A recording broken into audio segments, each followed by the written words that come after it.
Hello my dear friend, इस video में बात करेंगे कंटेनर कॉर्पोरेशन स्टॉक के बारे में कॉनकोर, जिसमें का पहले काफ़ी बड़ी गिरावट स्टॉक में हमें देखने को मिली, लेकिन अभी प्राइस में एक अच्छा उछाल हमें पिछले 2 वीक में देखने को मिला है। ये कैंडल्स वीकली टाइम फ्रेम पे हैं और यहाँ पर आप एक चीज़ देखोगे तो मैंने पुराने वीडियो में भी जो चीज़ें बताई थी वही आज फिर से रिपीट कर रहा हूँ।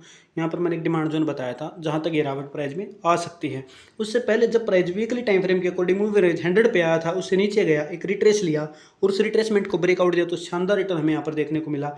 उससे पहले भी अगर आप देखोगे जब प्राइस मूविंग एवरेज 100 पे आया है वीकली टाइम फ्रेम के अकॉर्डिंग, तो अगर मैं यहाँ पर आपको गेन दिखाऊंगा, आपको यहाँ पर भले ही छोटा सा कैंडल दिख रही होंगी, लेकिन ये आप देख सकते हैं 22% का गेन शॉर्ट टर्म में हमें देखने को मिल रहा है। अभी प्राइस दोबारा से मूविंग एवरेज 100 पे आ गया है। अब प्राइस यहाँ से ऊपर क्यों गया है, तो यहाँ पर आप इस डिमांड जोन को देखिएगा सॉरी। तो आप यहाँ पे एक चीज़ को देखोगे, ये demand zone strong rally candle है, उसके बाद बेस कैंडल है, दो आपको यहाँ पे दिख रही हैं, उसके बाद एक स्ट्रॉन्ग रैली कैंडल। तो यहाँ पर मैक्सिमम केसेस में क्या होता है कि प्राइस की संभावना होती है कि यहाँ पर बॉडी तक आए। यहाँ पर ओपनिंग और क्लोजिंग जो है बॉडी की, यहाँ पर आप देखोगे तो वहाँ तक प्राइस की संभावना रहती है, लेकिन कुछ केसेस में ऐसा होता है कि जो यहाँ पर रैली कैंडल है उसकी बॉडी तक भी प्राइस यहाँ पर आ जाता है। तो प्राइस की रिट्रेसमेंट इस बॉडी पे यहाँ पे आपको दिख रही है 786 में।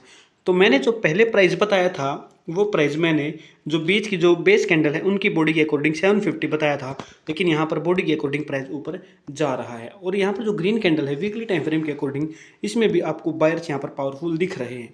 अभी तक अगर आपने स्टॉक में एंट्री नहीं ली है तो यहाँ पर अब क्या करना है, यहाँ पर एक रिट्रेस का वेट करना है।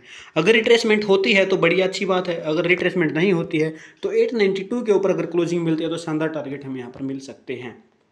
ये है डेली टाइम फ्रेम के अकॉर्डिंग, वीकली टाइम फ्रेम के अकॉर्डिंग। डेली टाइम फ्रेम में अगर आप देखोगे तो यहाँ पर आप अपना टारगेट है, अगर करंट टाइम पे एंट्री ले रहे हैं तो मूविंग एवरेज 100 वाली लाइन रख सकते हैं। ये एक ट्रेंड लाइन है, इस ट्रेंड लाइन को यहाँ पर ब्रेकआउट की संभावना हमें दिख रही है। इस कैंडल ने इसको ब्रेकआउट दे दिया है, ट्रेंड लाइन को यहाँ पर आपको साफ दिख रहा है। उसके बाद अगर आप यहाँ पर टारगेट देखोगे तो मूविंग एवरेज 10926 का ये टारगेट आपको यहाँ पर मिल सकता है। तो ये कुछ चीज़ें हैं। अगर आप शॉर्ट टर्म में और अच्छे टारगेट, एक अलग अलग टारगेट देखना चाहते हो तो पिवट इंडिकेटर यूज कर सकते हैं। यहाँ पर आपको चीज़ें साफ दिखेंगी। S1 से प्राइस रिट्रेस हुआ, उसके बाद पहला टारगेट P1 यहाँ पर हिट हो चुका है। उसके बाद अगर आप अगला टारगेट रखना चाहते हैं तो जैसा कि मैंने अभी बताया कि मूविंग एवरेज 100 वाली टारगेट आप रख सकते हैं, तो वहीं पर ये R1 आपको दिख रहा है। जो चीज़ें मैं आपको समझाने की कोशिश करता हूँ, मुझे उम्मीद है वो चीज़ें आपको समझ आ रही हैं। पिवेट इंडिकेटर आप यूज कर सकते हैं। पिवेट यानी कि जो ये पॉइंट जहाँ से प्राइस वापस रिट्रेस हो रहा है, जहाँ से प्राइस टर्न हो रहा है, इन पॉइंट्स को ही पिवेट पॉइंट कहते हैं। तो यहाँ पर आपको ये प्राइवेट पॉइंट दिख रहे हैं। तो मुझे उम्मीद है मूविंग एवरेज 100 आप यूज़ करना सीख गए हैं, इनको आपको यूज़ करना है। इसके वीकली टाइम फ्रेम के अकॉर्डिंग ये स्टॉक में अच्छी एंट्री के चांसेस अभी बन रहे हैं, तो शॉर्ट टर्म के आप टारगेट यहाँ से ले सकते हैं। तो मुझे उम्मीद वीडियो आपको पसंद आई है। वीडियो पसंद आती है वीडियो को लाइक करें और चैनल को सब्सक्राइब करना ना भूलें। Thank you very much.